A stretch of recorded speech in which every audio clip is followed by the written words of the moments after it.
Cálculo de la medida del área de un prisma recto. La medida del área total de un prisma recto es el resultado de la suma de la medida de su área basal y la medida de su área lateral. Prisma triangular, cuya base es un triángulo equilátero. Medida del área basal.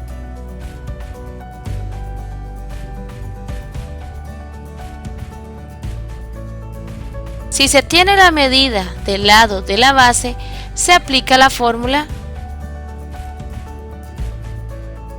es decir, se toma la medida del lado de la base, se eleva al cuadrado, se divide ese resultado entre 4 y se multiplica por la raíz cuadrada de 3. Al final, todo se multiplica además por 2, porque el prisma posee dos bases. Medida del área lateral.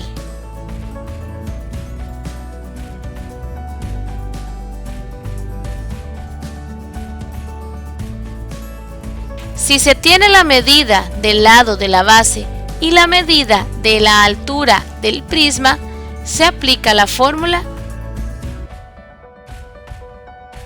es decir, se multiplica la medida del lado de la base por la medida de la altura del prisma, para luego multiplicar todo por 3, que es el total de caras.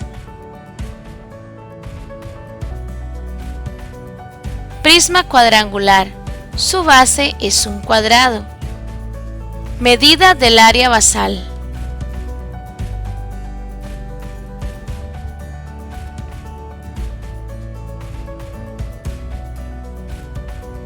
Si se tiene la medida del lado de la base, se aplica la fórmula, es decir, se toma la medida del lado de la base y se eleva al cuadrado. Luego, ese resultado se multiplica por 2 porque el prisma posee dos bases. Medida del área lateral.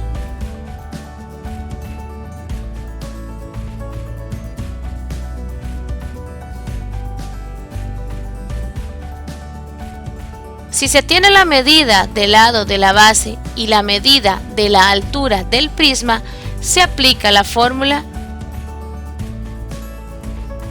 es decir, se multiplica la medida del lado de la base por la medida de la altura del prisma, para luego multiplicar todo por 4, que es el total de caras. Prisma rectangular, su base es un rectángulo. Medida del área basal.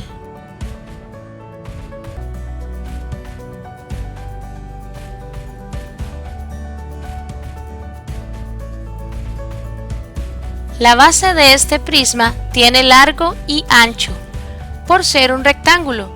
Para calcular la medida de su área se aplica la fórmula. Se multiplica la medida del ancho por la medida del largo. Luego, ese resultado se multiplica por 2 porque el prisma tiene dos bases. Medida del área lateral. En este caso, se tienen dos pares de caras congruentes. Dos caras cuya base es el ancho del rectángulo de la base.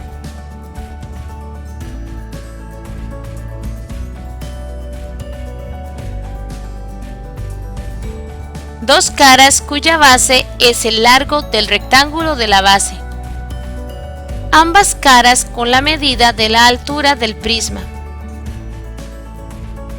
De esta forma, es decir, se multiplica la medida del ancho por la medida de la altura del prisma, para finalmente multiplicar por 2, ya que son dos caras congruentes.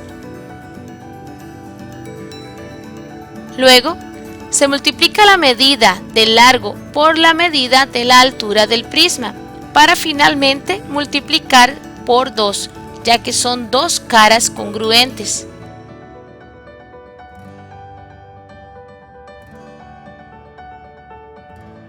Por último, se suman ambos resultados.